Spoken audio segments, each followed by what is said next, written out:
Olá, amigos do canal Geomasa, como é que vocês estão? Tudo bem? Tudo tranquilos? Viemos para mais uma edição do Jornal do Masa. Antes, por favor, não se esqueçam de se inscrever, deixar o seu joinha, um comentário, de compartilhar este vídeo nas redes sociais. Tudo isso auxilia o canal a crescer. Muito obrigado. Para tanto, vamos utilizar a Folha de São Paulo deste 11 de agosto de 2020, uma terça-feira, em sua edição 33.368, onde na página A13 nós destacamos, infelizmente, uma nova eleição do ditador da antiga Bielorrússia, hoje chamada de Belarus. Manifestante morre na segunda noite de protestos na Belarus. Bielorrussos rejeitam resultado de eleição que deu 80% dos votos ao líder autocrata Alexander Lukashenko. Para tanto, para comentar esta distorção eleitoral, essa fraude eleitoral e não eleição, nós vamos falar da análise do Igor Cielo sobre esta sexta recondução de Lukashenko ao poder. Crise no país é problema de Putin, referente a Vladimir Putin, o presidente da Rússia, outro autocrata no poder no país desde 1999 e manipulando para permanecer até 2036 e que tem muito que ver com a permanência do Lukashenko frente ao governo de Minsk, que é a capital de Belarus. Mas não é problema da Ucrânia. Moscou não pode prescindir do vizinho por motivos de defesa e de energia, mostrando que a época soviética da integração das 15 repúblicas ainda se faz presente. E é claro que Belarus é importante, como o texto construirá a ideia, porém não é tão importante quanto a Ucrânia, que com seus solos Chernozion é considerado celeiro agrícola da Europa, sobretudo do leste europeu. A dependência russa em relação ao país é muito maior que em relação a Belarus, mas continua existindo. O desafio político da oposição ao autocrata Alexander Lukashenko, que previsivelmente foi eleito para um sexto mandato à frente da Belarus, tem animado governos e especialistas do Ocidente.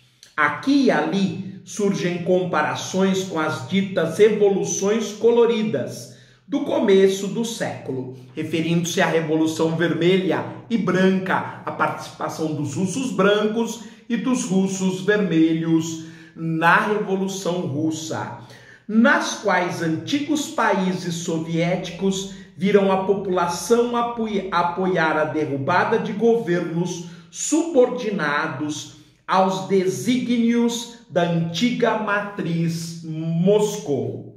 É um evidente exagero quando não torcida de adversários de Vladimir Putin. Apesar de toda a energia que está sendo liberada na Belarus, é importante notar que o país não é uma Ucrânia. Cabe aqui o parêntese.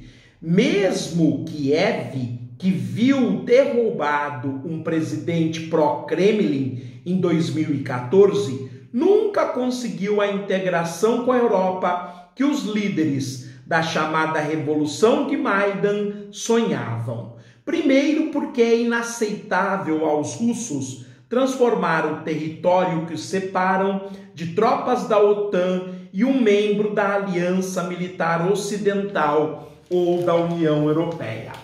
Tanto foi assim que ele promoveu a excisão da Crimeia e fomentou uma guerra civil no leste ucraniano, deixando o país na corda bamba entre o Ocidente e o grande vizinho.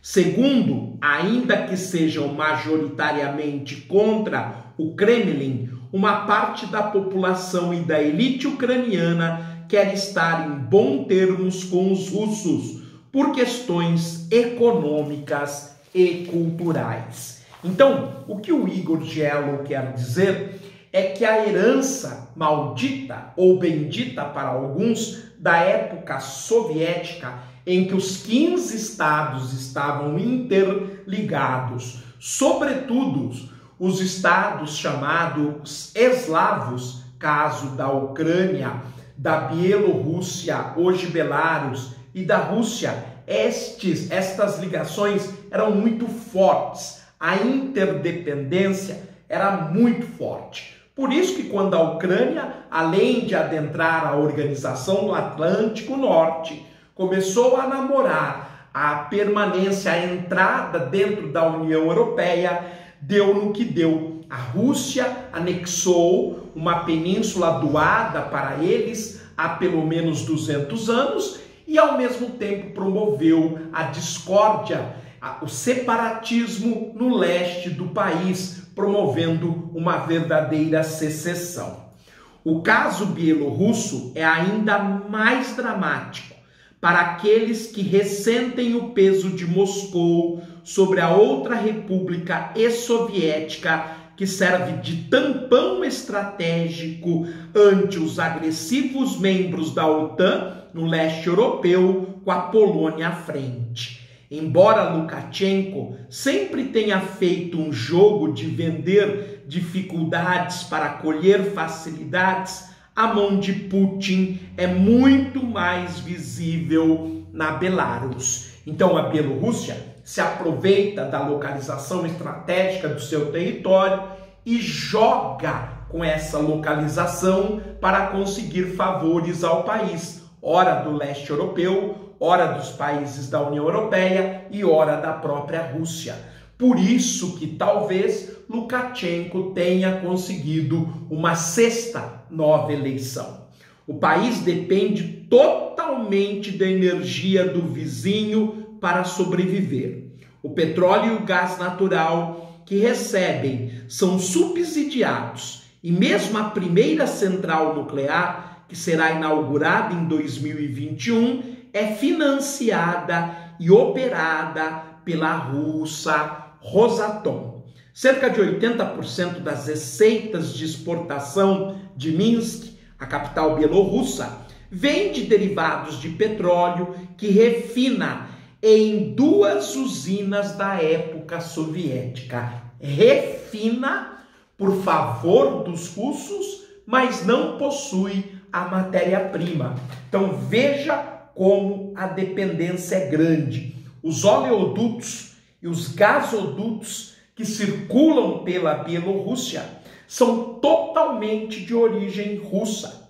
Porém, o país paga pedágios para atravessar e, por vezes, as estações de bombeamento ou refino de derivados do petróleo é feito e pago pelos russos para os bielorrussos. Daí a dependência tão grande.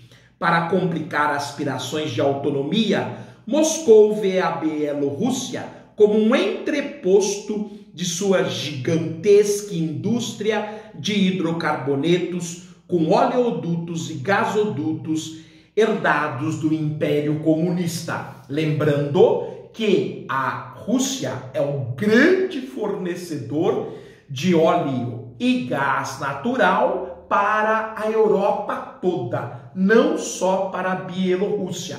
Os gasodutos que atravessam o território bielorrusso, eles convergem para a Áustria, de onde eles são redistribuídos para 45 países europeus. Passam por dutos na Bielorrússia 1/5 do gás natural e 1/4 do petróleo que a Rússia fornece a Europa. Mas é isto, gente. Nós vamos precisar de um segundo momento para encerrarmos a análise da nova eleição do ditador Alexander Lukashenko na Bielorrússia, hoje Belarus. Um forte abraço, fiquem bem, até a próxima.